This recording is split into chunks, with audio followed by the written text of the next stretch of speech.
Good morning, class. This is Rupali Memane, Assistant Professor, Arihant College of Arts, Commerce and Science, Camp Pune. In previous lectures of software engineering, we have seen the various process models, the waterfall model, the spiral model, and the other models. Now, in today's lecture, we will see the evolutionary process model. We will learn the concurrent models. We also learn the unified process. So to begin with today's lecture, let's see what is evolutionary process model. Now evolutionary model is a combination of iterative and incremental model of software development life cycle. Now we have seen the incremental model wherein the entire project was divided into small models and it was showed to the customer or the user, and any suggestions or modifications given by the user, we would go and modify the project. And so there was increment in the previous model and the new upcoming model. So that is your incremental model. So that is a combination along with iterative for the evolutionary model. Now the evolutionary development model divides the development cycle into smaller incremental waterfall models in which the user are able to access the product at the end of each cycle. So after each and every cycle you get a proper feedback, you get proper suggestions from the customer for whom you are going to make that particular model, and so it's easy for you to increment or iterate the model, and so that it becomes to the user's requirement. Now proceeding further, the feedback is provided by the user on the product for the planning stage of the next cycle, and the development team responds often by changing the product, the plan or the process. So when the feedback is taken from the customer, the development team works on the customer requirements, checks for the previous customer requirements, checks for the new feedbacks, and then they try to change the product or maybe a plan in case if they have to start it from the beginning or the process. Therefore, the software product evolves with the time. That is the reason this is called as the evolutionary model. Now, all the models have the disadvantage that duration for the time from the start of the project to the delivery time of a solution is very high. And evolutionary model solves this problem with a different approach. So, proceeding further, this model also suggests breaking down of work into smaller chunks, prioritizing them, and then delivering those chunks to the customer one by one. So the customer don't have to wait for the entire project to come in his hand. He gets part by part project which is into smaller chunks. He works on that. He checks if there are any suggestions, if there are any modifications. If any modifications to be done, he gives it back to the project engineer and then they work on it. The main advantage is that the customer's confidence increases as he constantly gets quantifiable goods or services from the beginning of the project to verify and validate his requirements. The model allows for changing requirements as well as work in broken into maintainable, workable chunks. Now, let's see what are the applications of evolutionary model. Now, it is used in large projects where you can easily find modules for incremental implementation. So, where I have to work on smaller projects where there is an incremental implementation. That means I can work on small projects and check if there are any modifications and I need to increment it. Evolutionary models can be used there. They are commonly used when the customer wants to start using the core features instead of waiting for the full software. So when I just want to work on smaller modules or smaller projects or a part of that project, I can use this evolutionary model so that I don't have to wait for the entire software to come to my desk.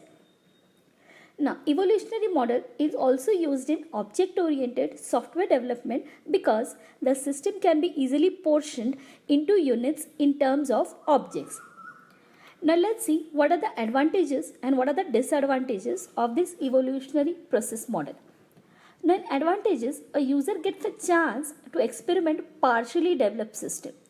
It reduces the error because the core modules get tested thoroughly. So at each and every step there is a testing going on. So there are very less or reduced errors. Then what can be the disadvantages?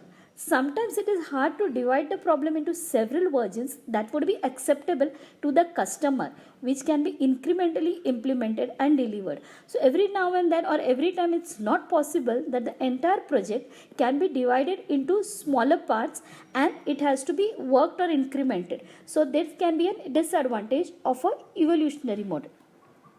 So proceeding further, we see what are the evolutionary process model which we have. So we have got three types. One is the prototyping model, the second is the spiral model, the concurrent development model. So starting with the prototyping model. Now prototyping model is a system development method in which a prototype is built, tested and then reworked as necessary until an acceptable outcome is achieved from which the complete system or the product can be developed. So here what happens, we just design a model, we build it, get it tested from the client and then rework if there are any suggestions or any feedback until we give a acceptable outcome to the client or the customer for whom we are making this project. So looking at the image, you can see that the customer feedback is taken. It is used to develop and redefine the prototype. Again, it is used to develop to test. Again, if there are any issues or there are any feedback suggestions, those results are feedback given to the customer and this cycle goes on till a final outcome which is accepted by the user is given to him. Now, the next is the spiral model. Now, the spiral model combines the idea of iterative development with the systematic, controlled aspects of the waterfall model. Now, this model is a combination of iterative development process model and the sequential linear development model. That is both the waterfall model, which emphasizes on the risk analysis. It also allows the incremental release of the product or incremental refinement through each iterations around the spiral. So here my spiral model is a systematic aspect, or basically it gives me the idea of the iterative development. Now it also provides support for risk handling. Now it is a graphical representation which looks like a spiral with many loops.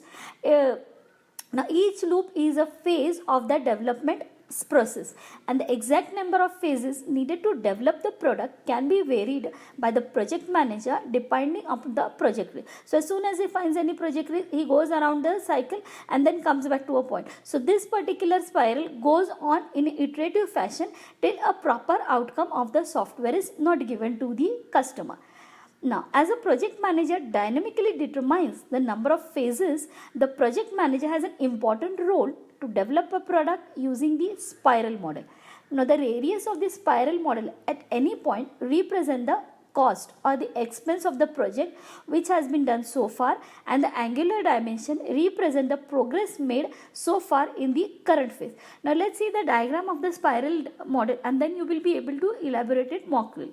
So here this is the spiral model. So objectives are determined and identified and the project manager starts working on it. He identifies and resolves the risk, then he develops the next version of the product and he sends it for the review and plans for the next phase. Now if there are any suggestions, again it is identified and again it is resolved and developed a new product. So this goes on till a final output is given to the customer. So now here each project or each divided part is worked on individually and it goes on incrementing in an iterative fashion.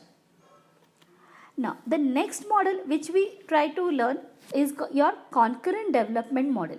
Now these models within which the various activity of the software development happen at the same time for faster development and for a better outcome.